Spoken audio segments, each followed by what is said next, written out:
வணக்கம் மக்களே. இன்றைக்கி வந்து ஒரு சோகமான ஒரு நாள். பாரதி ராஜா, இயக்குனர் இமயம் பாரதி ராஜா அவர்கள் வந்து இறந்து போயிருக்காங்க. ஸோ அவங்களுக்கு என்னோட ஆழ்ந்த இரங்கல். அவங்கள பற்றி சின்னதாக ஒரு ஹிஸ்ட்ரி பார்க்கலாம். அவங்களோட முழு பெயர் பார்த்திங்கன்னா சின்னசாமி பாரதி ராஜா. அவங்க பிறந்தது தேனி மாவட்டத்தில் பிறந்திருக்காங்க. ஜூலை 17, 1941 வந்து பிறந்திருக்காங்க.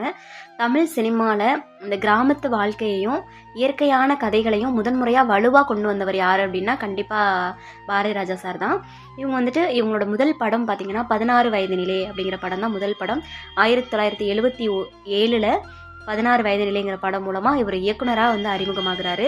அதன் பிறகு கிழக்கே போகும் ரயில், அலைகள் ஓய்வதில்லை, முதல் மரியாதை, கருத்தம்மா, மண்வாசனை போன்ற பல வெற்றி படங்களை வந்து அவர் கொடுத்துருக்காரு. எனக்கு ரொம்ப பிடிச்ச படம் அப்படின்னா முதல் மரியாதை எனக்கு ரொம்ப பிடிக்கும். எத்தனை முறை பார்த்தாலும் ஒரு சலிக்காத ஒரு படம். இவங்க வந்து நான் ராதிகா, ரேவதி, ராதா, பாக்யராஜ் அப்படின்னு நிறைய பேருக்கு புது முகங்களுக்கு நிறைய வாய்ப்பு கொடுத்துருக்காரு. இந்திய அரசில் பத்மஸ்ரீ விருதையும் அவர் வாங்கியிருக்காரு. இயக்குனராக மட்டும் இல்லாமல் நடிகராகவும் பல படங்களில் இந்த டைமில் நடிச்சிட்டு இருந்தார். ஸோ அவங்க மகன் இறப்புக்கு பிறகு அவர் மனதளவில் நிறைய பாதிக்கப்பட்டிருக்கலாம்.